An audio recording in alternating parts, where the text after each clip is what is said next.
우리 하나님 말씀 신약성경 고린도전서 1장 1절 말씀 보시겠습니다. 우리 하나님 말씀 고린도전서 1장 1절 말씀입니다. 찾으신 줄 알고 봉독 드리겠습니다. 하나님의 뜻을 따라 그리스도 예수의 사도로 부르심을 받은 바울과 형제 소스데네는 고린도에 있는 하나님의 교회 곧 그리스도 예수 안에서 거룩하여지고 성도라 부르심을 받은 자들과 또 각처에서 우리의 주 곧 그들과 우리의 주 되신 예수 그리스도의 이름을 부르는 모든 자들에게 하나님 우리 아버지와 주 예수 그리스도로부터 은혜와 평강이 있기를 원하노라.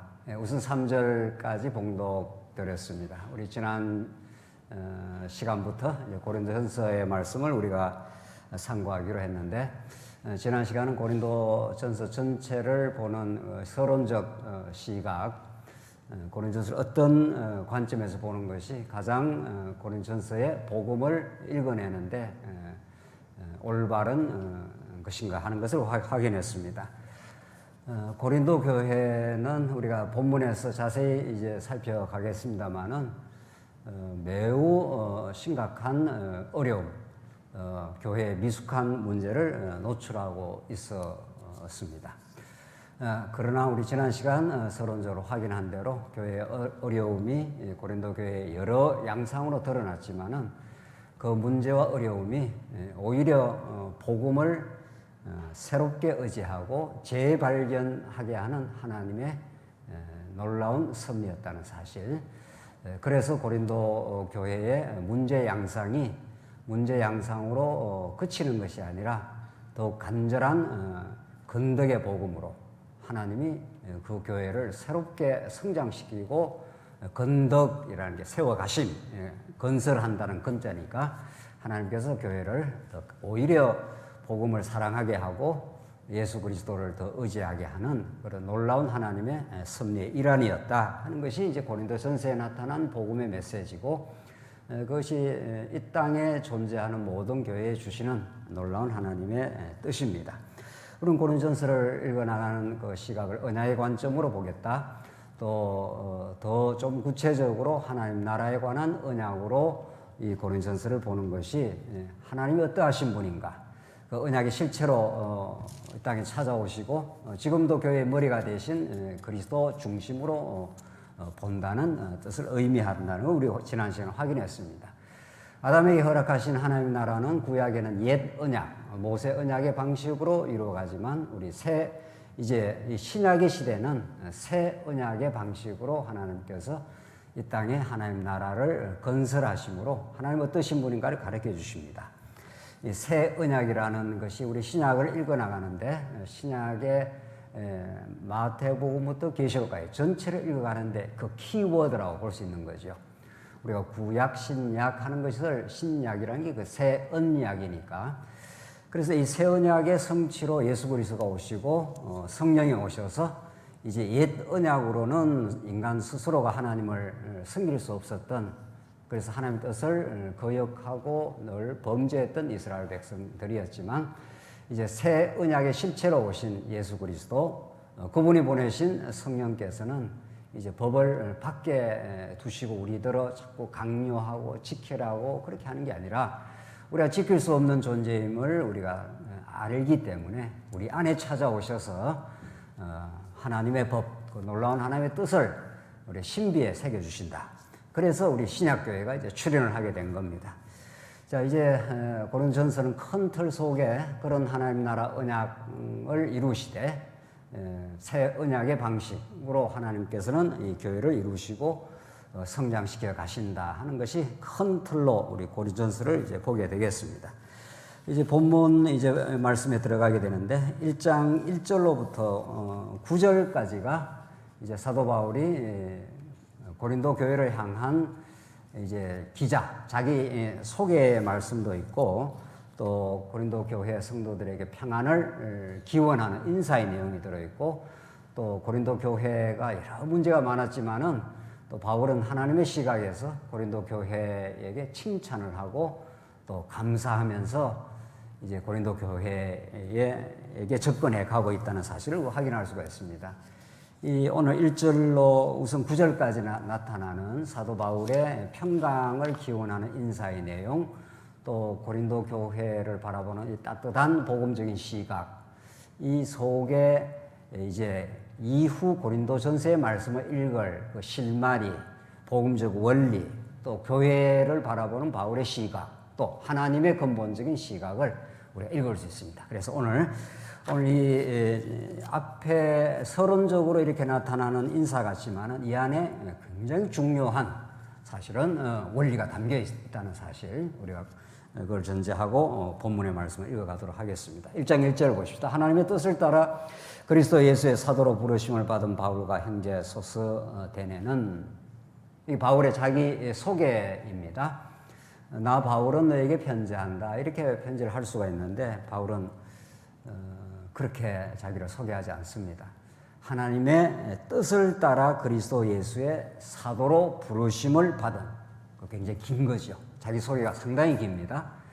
이것을 바울이 이렇게 일일이 밝혀가는 것은 자기에게 찾아오신 그 그리스도, 자기에게 복음이 무엇인지를 가르쳐 주시는 그 하나님의 주권적인 뜻, 자기 스스로가 사도로서 일해야 되겠다고 이렇게 결단을 했거나 스스로가 자원하지 않았다는 겁니다. 인간 편에서 뭐가 발생되지 않았다는 것을 바울은 못을 받고 자신을 소개하고 있는 중입니다. 이 어찌 사도 바울이라고 하는 하나님의 종에게만 적용되겠습니까? 하나님의 뜻을 따라 하나님의 영원하신 작정하심이 있었고, 오히려 다메섹 도상에서 교회를 잔해하려고 달려가던 사도 바울에게 하나님의 뜻이 계셔서 그에게 찾아오신 그리스도, 그를 사로잡았던 복음의 능력, 그를 꼬꾸라트리게 하시고 하나님의 종으로 만들어 가신 하나님의 뜻, 이것이 사도 바울 전 생애를 지배하고 있는 은혜의 복음이었습니다.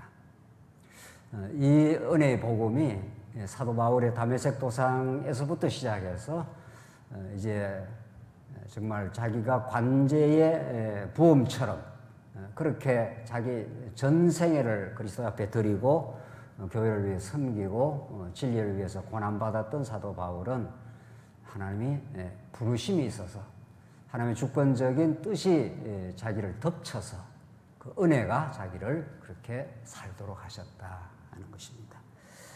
이건 정말 너무도 감동스러운 바울의 자기 소개이고 이것이 고린전서를 풀어가는 키입니다. 고린도교회 성도들 마찬가지다는 거죠. 2절 보시면 고린도에 있는 하나님의 교회, 곧 그리스도 예수 안에서 거룩하여지고 성도라 부르심을 받은 자들과 또 각처에서 우리의 주 곧 그들과 우리의 주 되신 예수 그리스도의 이름을 부르는 모든 자들에게, 요 2절은 편지를 받는 대상입니다. 1절은 편지를 쓰는 기자고 2절이 편지를 받는 대상인데 2절에 정말 그 중요한 그 메시지가 들어 있습니다. 고린도에 있는 뭐라고 되어 있습니까? 하나님의 교회. 참 우리가 로마서 1장 1절 2절에 그 나타나는 그 우리가 바울의 언급을 우리가 기억하고 있는데, 로마서 그 첫 서두가 하나님의 복음 이렇게 되어 있습니다. 내가 이제 복음을 전하는데 그냥 복음이 아니라 하나님의 복음, 하나님께서 만세전에 작정하시고 하나님이 어떠신 분인가를 가르쳐 주기 위한 그 기쁜 소식을, 특별히 타락한 인생에게 하나님과의 생명관계가 끊어진, 하나님을 알지 못하는 인생에게 하나님의 복음 이렇게 말합니다. 그 복음이라는 그 대전제가 하나님으로부터 시작되고 하나님으로부터 주어지고 하나님으로부터 깨달음을 허락한다, 이런 뜻으로 하나님의 복음이라고 로마서가 그렇게 시작을 하고 있는데, 바로 뒤에 붙어있는 고린도전서, 로마서와 고린도전서는 아주 긴밀한 관련을 가지고 하나님이 편집을 해놨습니다. 정말 그냥 아무렇게나 이게 편집된 게 아니라는 거죠. 로마서는 복음의 근본 원리를 가르쳐 준다면은 고린도전서는 교회의 실제 상황에서 전달되는 복음입니다. 이게 이론과 실제라고 이렇게 원리와 실제 이런 관계로 나가는 거죠. 이 복음이 정말 아주 정교한 방식으로 이렇게 연결이 되어 있는데, 그러니까 로마서는 하나님의 복음 이렇게 시작이 되는데 오늘 고린도전서는 하나님의 교회 이렇게 시작이 됩니다.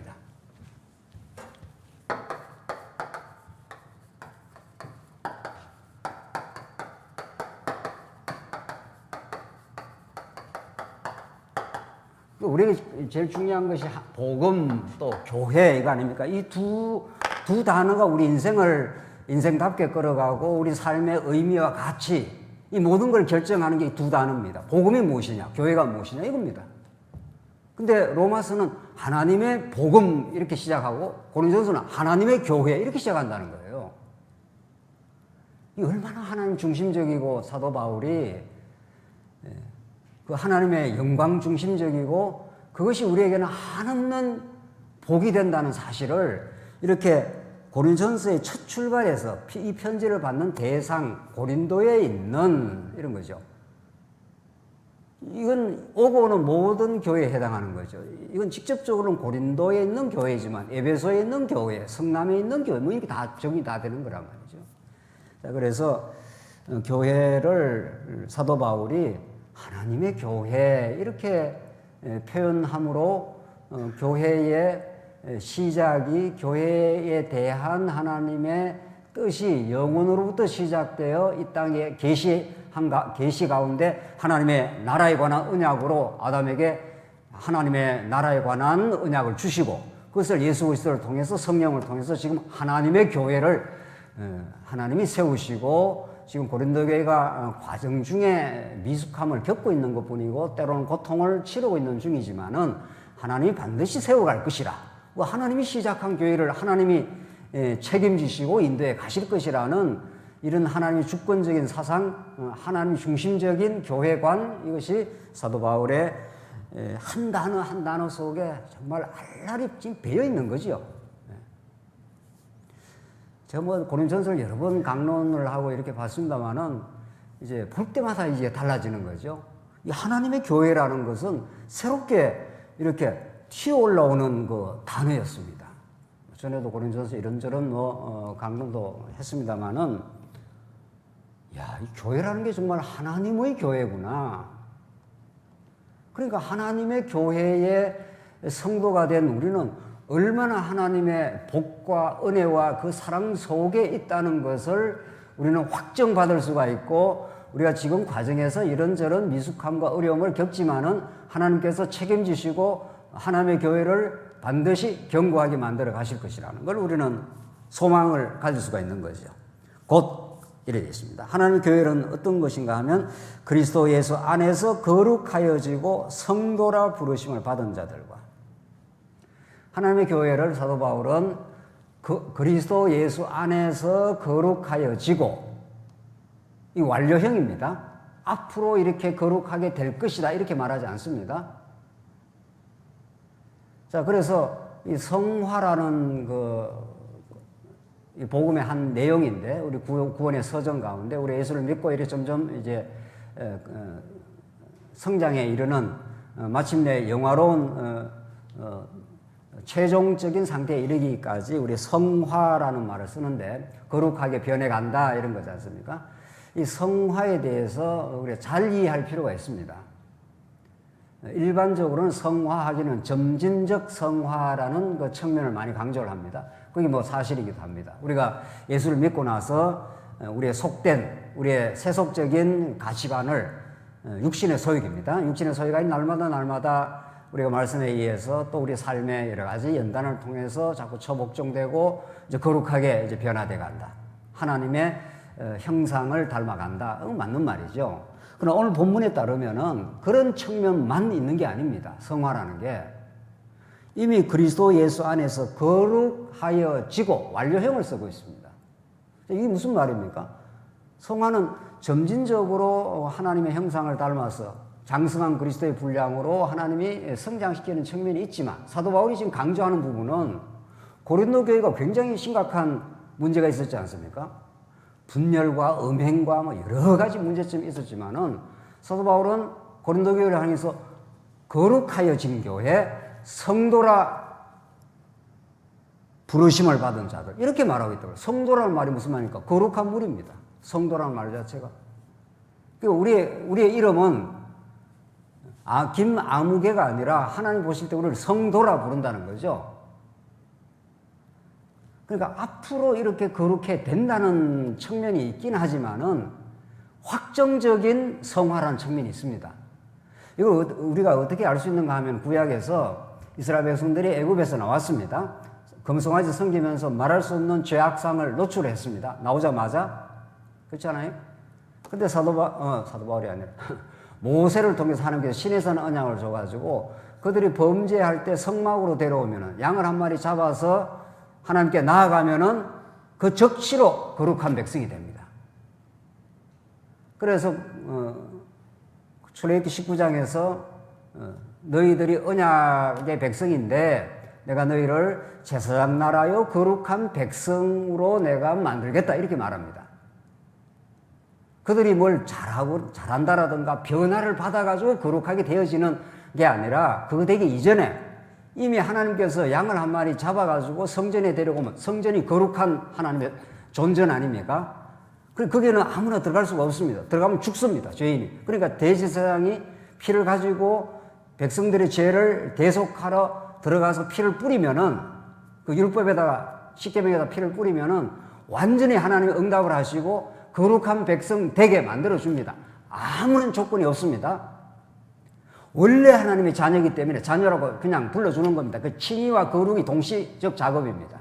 오늘 본문이 그렇습니다. 그러니까 정의하자면은 성화는 바로 예수를 믿으면서 확정적 성화의 측면이 있고 그리고 점진적으로 변화해가는 우리의 속사람이 변화해가는 점진적 측면 두 측면을 동시에 갖고 있습니다. 그러니 성도가 된 거죠. 고린도 교회가 여러 지금 문제를 노출시키고 있지만 여전히 성도라 이런 뜻입니다. 그리고 성도답게 살게 만들어 줄 것이다. 하나님께서는 지금은 좀 미숙한 걸 노출시키고 있지만 이런 거죠. 자, 그래서 이 성화라는 부분을 점진적으로 되어져 가는 부분이 분명히 있습니다.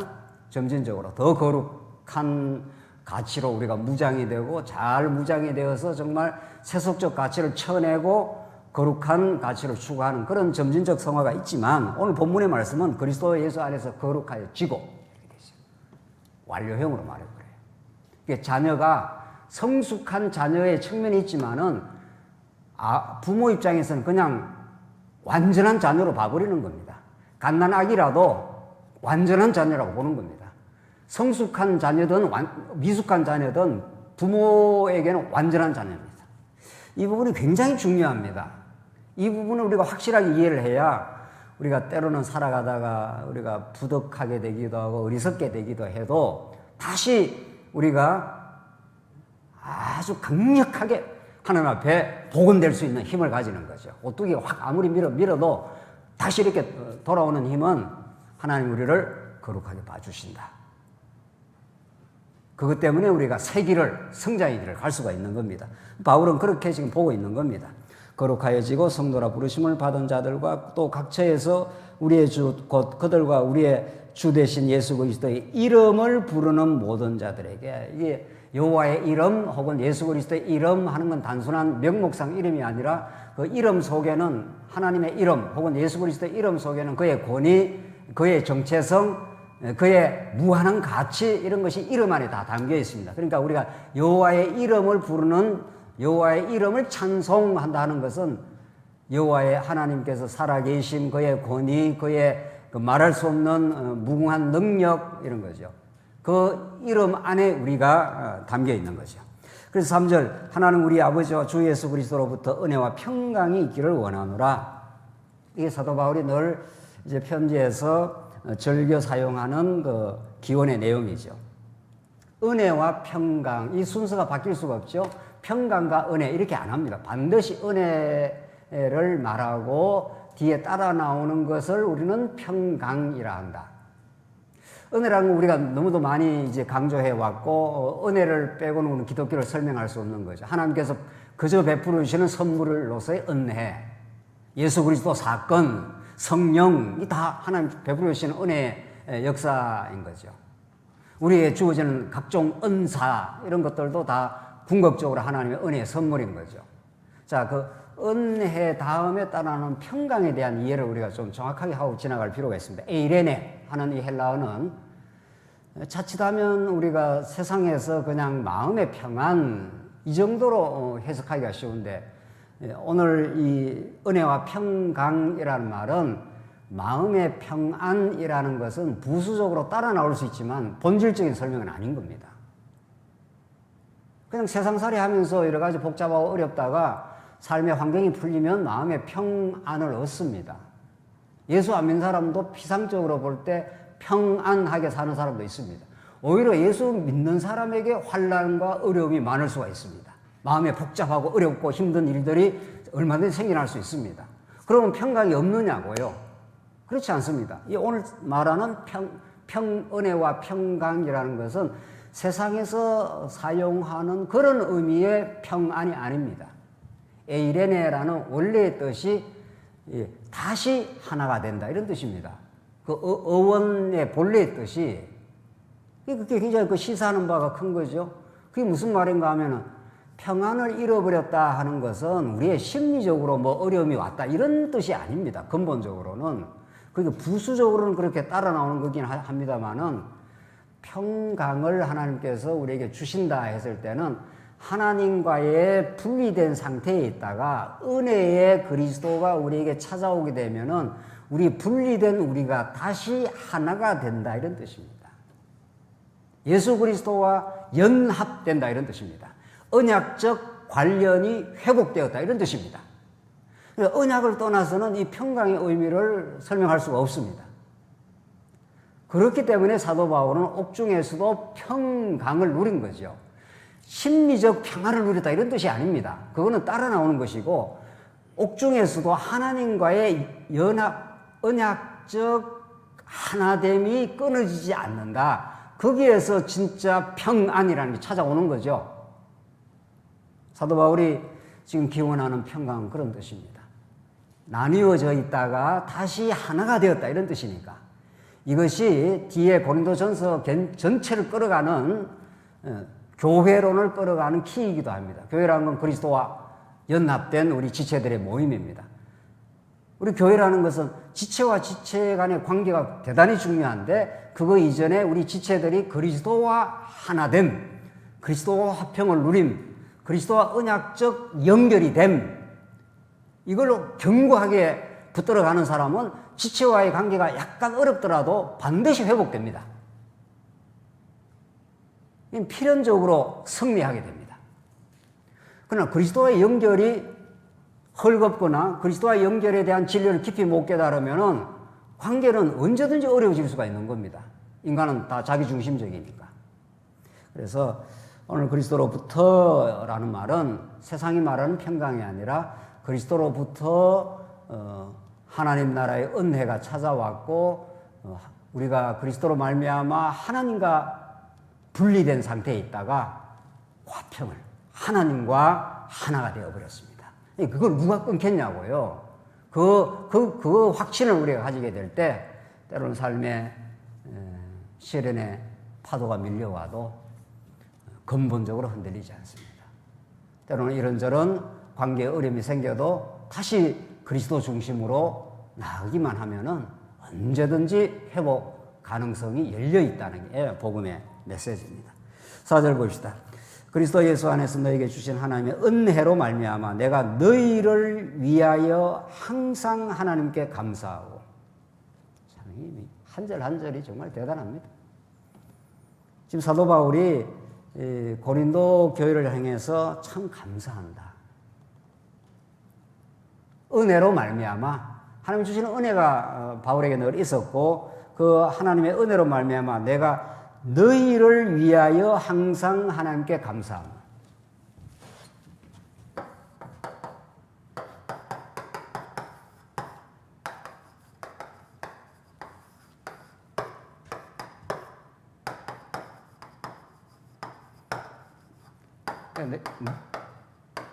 사도 바울의 감사는 바울과 고린도 교회 성도들인데, 하나님께 예수 그리스도를 보내주시고 그리스도의 종이 된 바울이 그리스도를 증거했습니다.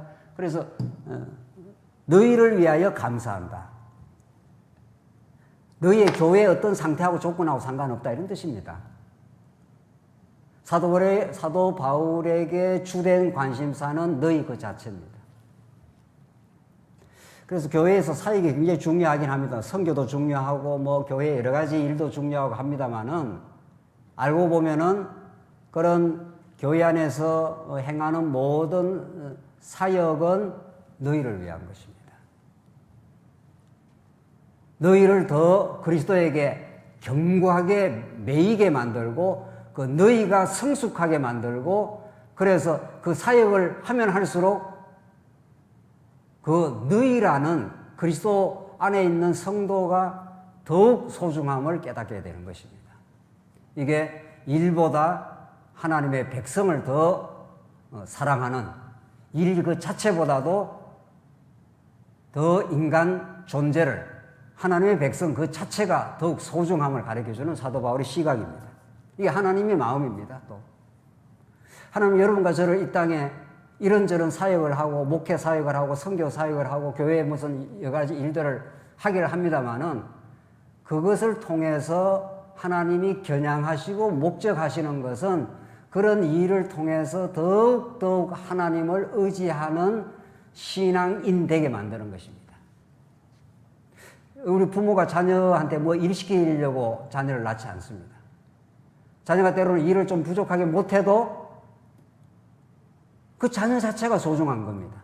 자녀가 일을 잘해도 그 자녀가 소중한 거지 일 자체가 소중한 것은 아닙니다.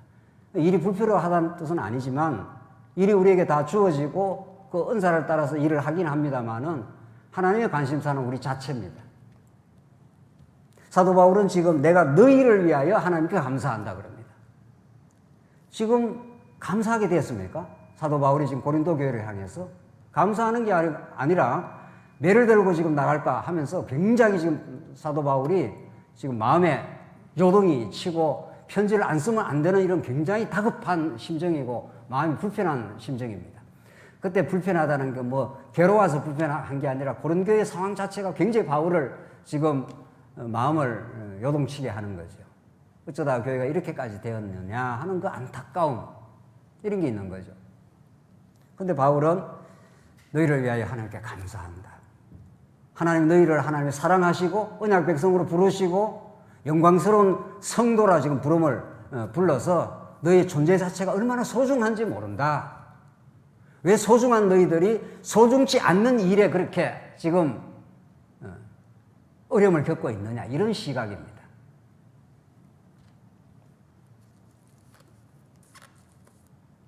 요즘 너무 폭염이 이렇게 있어서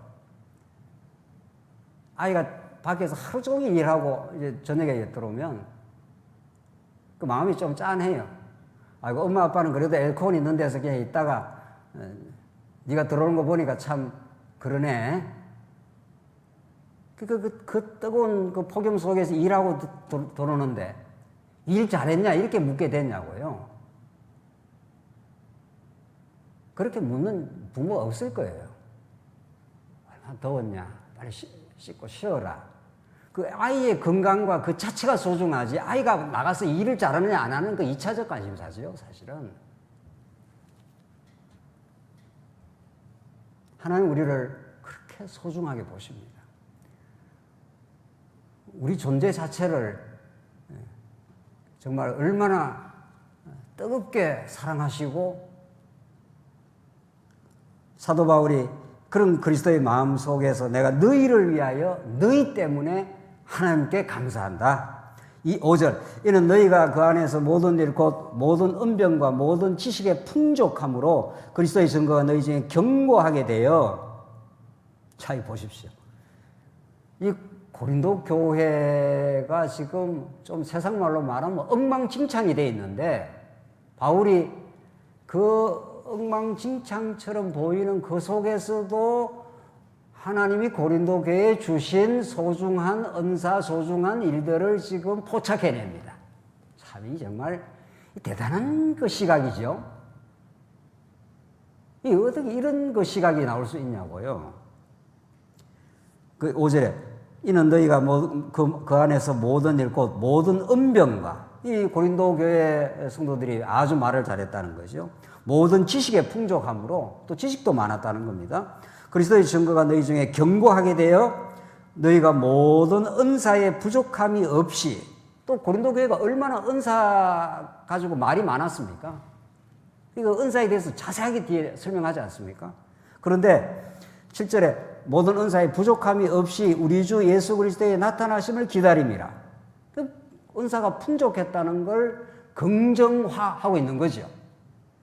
이 말 속에는 물론 사도 바울이 이 칭찬 속에는 이제 나중에 고린도 교회의 그 미숙함 이런 것들을 바울이 얼마나 아프게 생각하고 안타깝게 생각하고 사랑의 그 징계, 사랑의 채찍을 가지고 나가면서 그들을 새롭게 이제 그 복음으로 새롭게 하는 건 사실입니다. 그러니까 이 칭찬 속에는 또 한편으로는 뭐가 좀 담겨 있습니까? 너희들 은사가 이렇게 풍족하긴 한데 이런 말이죠. 그건 그 좋은 점인 좋은 점이다. 그러나 그 은사라는 것은 교회를 세우는 데 사용이 돼야 되고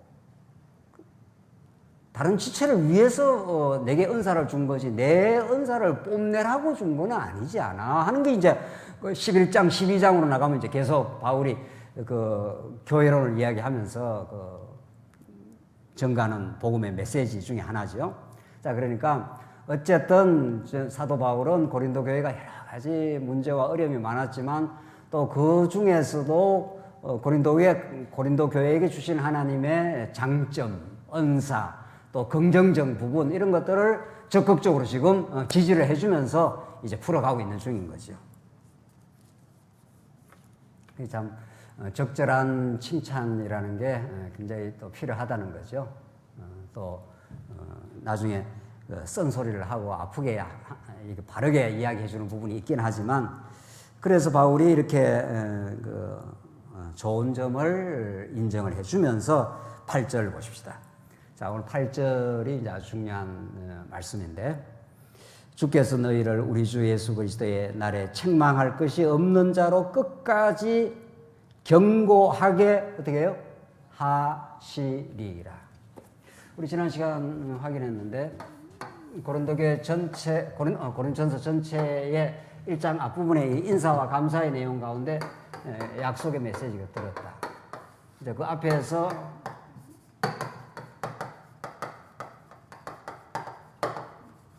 편지의 대상이 고린도 교회에 있는 하나님의 교회 이렇게 했지 않습니까? 그런데 실제 고린도 교회에는 많은 문제점과 미숙함이 노출되었고 그것에 대한 복음적인 답을 지금 해주고 있는 중이죠. 분열, 음행, 시기, 교만 등등등등등등 있었는데 이 문제를 계속 밝혀나가면서 이 해답이 다시 십자가 앞으로, 다시 부활의 진리 앞으로, 다시 하나님 나라 사상으로 이런 거죠.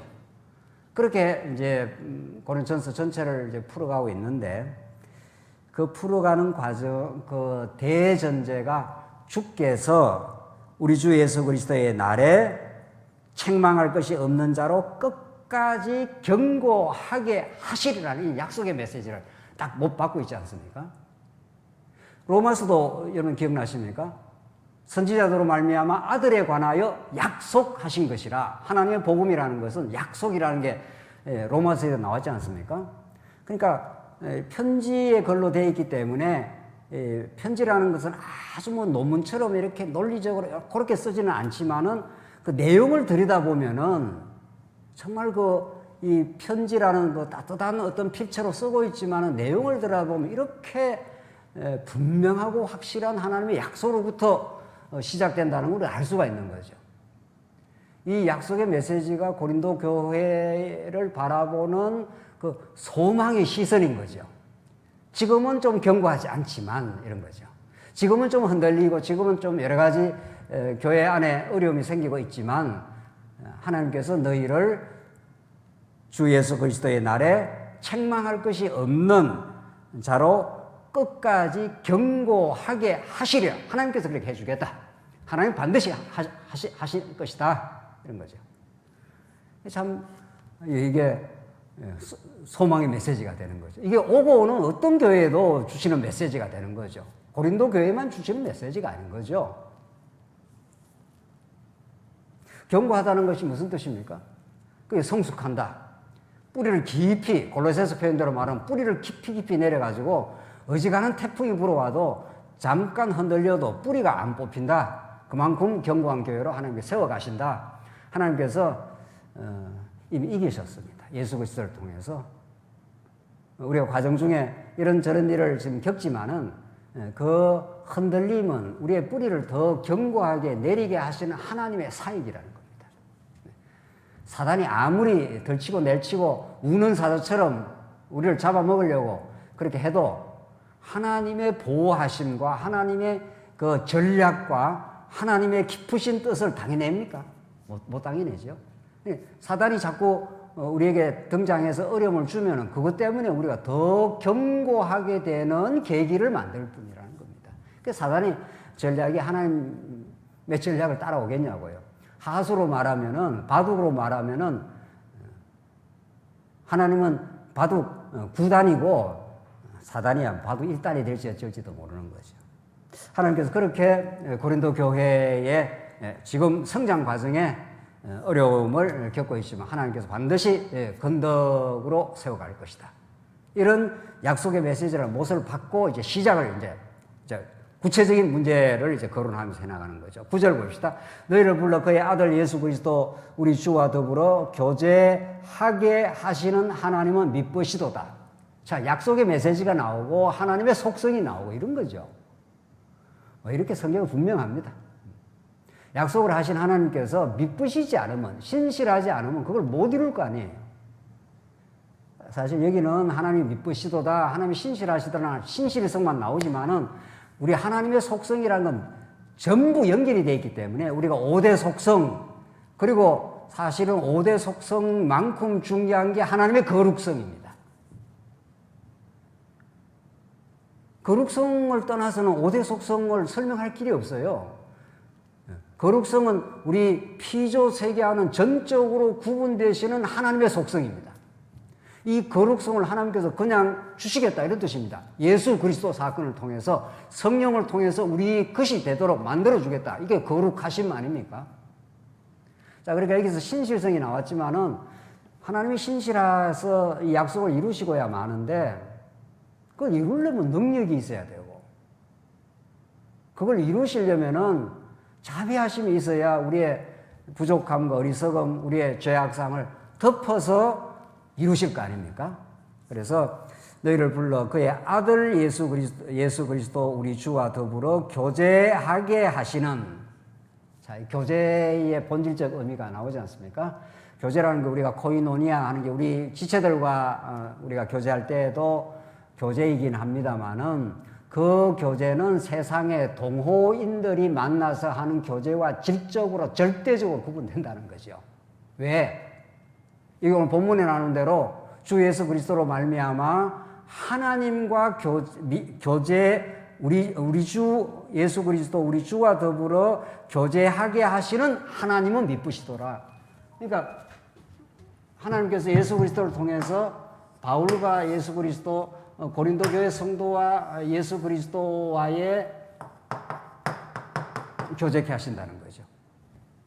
이게 우리 앞에서 은혜와 평강이라고 했을 때 평강이라는 게 나누어져 있다가 결합된다는 건데 이게 다 연동되는 개념들이죠. 다 연결되어 있는 개념들이죠. 하나님과 이렇게 결합이 다시 그리스도 사건으로 말미암아 새롭고 산 길이 열리고 구약 성전으로 말하면 성전에서 휘장을 확 열어 제치고 대제사장이 들어가면 하나님과 죄인인 이스라엘 백성들이 이렇게 화목되는 최고의 이게 하나님 우리에게 주신 선물인 거죠. 하나님과 원수되어 있으면 모든 게 다 어려운 거죠. 하나님과의 생명의 공급이 떨어지면 무엇을 해도 우리가 어려운 거죠. 세상에 뭐 돈이 없습니까? 뭐 권력이 없습니까? 지금 우리 한국이 이태리를 제치고 명실상부한 경제 11위권으로 지금 입성을 했습니다. 그야말로. 60년대 아프리카 국가보다도 더 가난했던 나라 말이죠. 이게 약 60년 만에 이런 기적이 없습니다. 우리가 지금 잘 못 느끼고 있는 거예요. 어떻게 보면은. 이 대리를 제치고 지금 명실상부하게 10위권으로 지금 입성을 해버렸으니 얼마나 잘 사냐고요. 행복 지수는 최하위를 지금 헤매고 있답니다. 왜? 그게 다가 아니라는 겁니다. 그게. 세상으로 아무리 돈과 친하고 권력과 친하고 거기에서 뭔가 힘을 얻고 되는 것 같아도 하나님 언약 백성은 하나님과의 교제, 하나님과의 하나됨, 우리 죄인이 용서하시는 하나님의 은혜와 사랑, 거기에서 얻는 영적인 기쁨, 거기에서 얻는 해방감, 우리 삶의 그 이유와 가치, 이런 것들이 하나님으로부터 우리가 피조되었기 때문에 하나님부터 그 뜻이 깨달아져야 오늘 같은 폭염 속에 하루하루를 힘들게 살아가는 그 이유와 가치가 설명이 됩니다. 그래서 우리 주와 더불어 교제하게 하시는 하나님. 그러니까 우리의 교제는 하나님께서 보내신 우리 주 예수 그리스도와 교제하는 거, 이 말씀을 공급받는 거, 말씀을 깨달아가는 거, 이 속에서 바울과 고린도 교회가 또 하나가 되는 거죠. 맞아, 우리는 그리스도가 우리의 삶의 가치지. 우리는 다 똑같은 죄인들이었고 누가 누구를 정죄하거나 누가 누구를 심판하거나 판단할 수 있는 그런 권한이 없었지. 이렇게 되면은 굉장한 화목과 교제가 이루어져 가겠죠.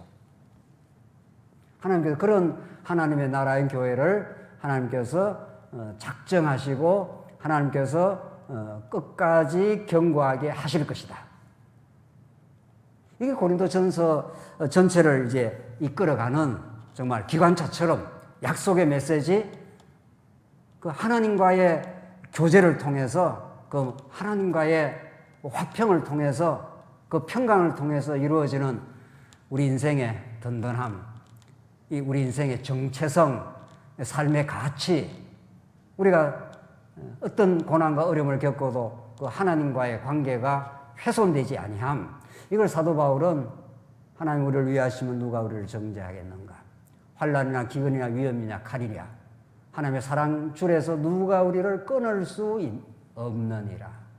그렇게 그 바울은 로마서의 그 표현이나 고린도전서의 표현이나 표현만 다르지 그 복음의 원리와 그 본질이 똑같다는 거 아닙니까? 지금 상황이 다른 거예요. 지금 고린도 교회는 여러 지금 문제 양상을 지금 노출시키고 있고, 우리 지난 시간에 확인한 대로 음행이라든가 뭐 분열이라든가 송사라든가 교만이라든가 우상숭배라든가 이 모든 다양한 문제들은 궁극적으로 죄로부터 말미암는 거고, 죄는 하나님과의 관계가 끊어진 상태입니다. 원리적으로는 끊어지지 않았는데 말씀의 공급을 못 받으면 자꾸 그 영적인 줄이 헐거워지는 거죠. 그러니 자꾸 세속의 가치로 끌려 들어갈 수밖에 없는 거죠. 그래서 고린도 교회가 어려움을 겪고 있기 때문에 사도 바울이 다시 언약의 복음, 하나님 나라의 복음, 그래서 다시 증거해 주므로, 십자가와 부활의 진리를 증거해 주므로 원래 우리는 예수 그리스도 안에서 단단한 연결된 언약 백성이야. 내가 너희를 위해서 너무도 감사하게 생각해. 너희는 지금 여러 가지 미숙한 삶을 노출시키고 있지만 하나님은 너희들을 여전히 소중하게 생각해.